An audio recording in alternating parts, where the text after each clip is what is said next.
Well,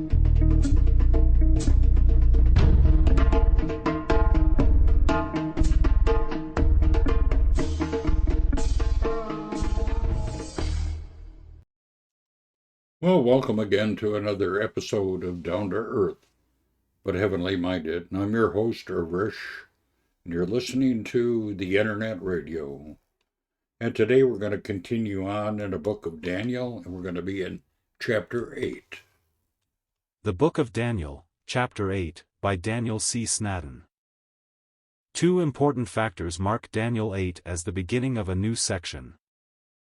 1. The language returns to Hebrew from Aramaic, chapter 2:4-7:29.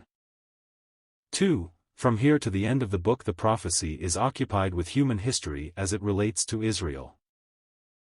Chapter 7 is a broad summary of the times of the Gentiles with emphasis of the climactic events, culminating in the coming of Christ to the earth. Verse 1-2 Daniel finds himself projected in a vision to a palace in Shushan, in the province of Elam, by the river Ulai. The first part of the vision concerns the Second and Third World Empires. In Neb's dream they are represented as the chest and arms of silver, and the belly and thighs of brass. In Daniel's vision he saw them as a bear with those ribs in its mouth and a leopard with 4 wings and 4 heads. These same empires are before us in the vision. The Medo-Persian Empire appears as, verse 20, a ram with 2 horns, the one was higher than the other. This counts with the bear with 1 paw higher. Verse 14 This verse describes the conquest of the empire. Westward, northward and southward equals 3 ribs in its mouth. This empire ruled irresistibly for 200 years until an he-goat came on the scene. Verse 5 The he-goat is interpreted as the king of Greece. Verse 21. The notable horn is Alexander the Great. The phrase, and touched not the ground, verse 5, denotes the swiftness and the tremendous speed which characterized the conquests of Alexander. Verses 6 and 7 gives us in capsule form a description of Alexander's conquests against the Medo-Persian Empire. Between the years 334 BC and 331 BC Alexander destroyed the power of Persia. Then went on and swiftly conquered Syria, Phoenicia, Cyprus, Egypt, Babylonia. Verse 8 describes the death of Alexander. Where he was great and strong, the great horn was broken. As he reached the pinnacles of his power Alexander died. Although he had conquered the world, he never conquered himself. After a reign of almost 14 years, he died at 32 years of age, a broken and debauched man. After his death Alexander's kingdom was divided among his 4 top generals. Verses 9-12 describe the rise of a little horn. This little horn emerges from one of the 4 notable horns. He became exceedingly great, as his armies thrust towards the south, the east and in particular towards the pleasant land, Palestine. This little horn has been identified as Antiochus Epiphanes, the mad man, the 8th king in the Syrian dynasty who reigned from 175 to 166 BC. This king was a tyrant who oppressed the Jews ruthlessly.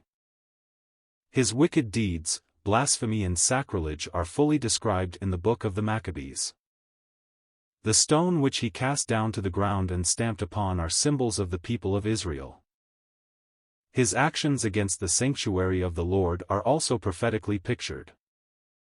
Note what this man did. 1. He made himself as God. 2. He stopped all worship of God. 3. He desecrated the truth and the temple. The facts of history. When he conquered Jerusalem he sacrificed a pig upon the altar and sprinkled its inwards over the whole temple. He changed the Feast of Tabernacles to the Beast of Bashur. He corrupted the youth, true worship was forbidden, idol worship was enforced especially of Jupiter Olympus. The city of Jerusalem and the land of Palestine was devastated, some 100,000 pious Jews were massacred. In verses 13 to 14 Daniel heard the conversation of 2 holy ones, angels. They are discussing the duration of this fearful desecration by Antiochus.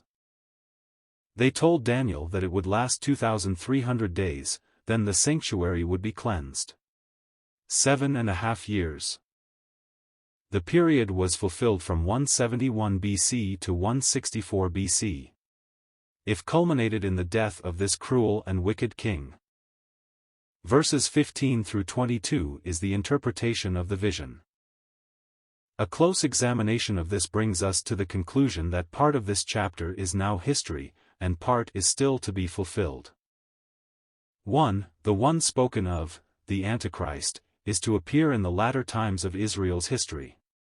Verse 23, the king of fierce countenance. 2. Through alliance with other nations he achieves worldwide influence, verse 24.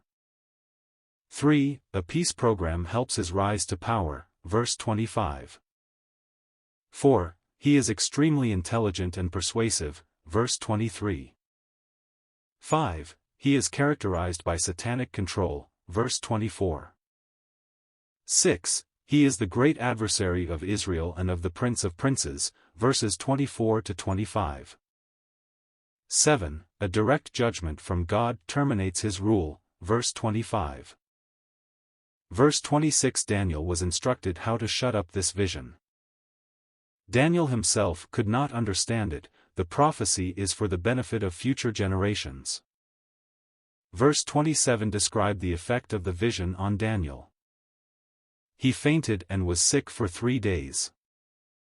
Consider 2 Thessalonians 2, the man of sin. Revelation 19, his end broken without hands.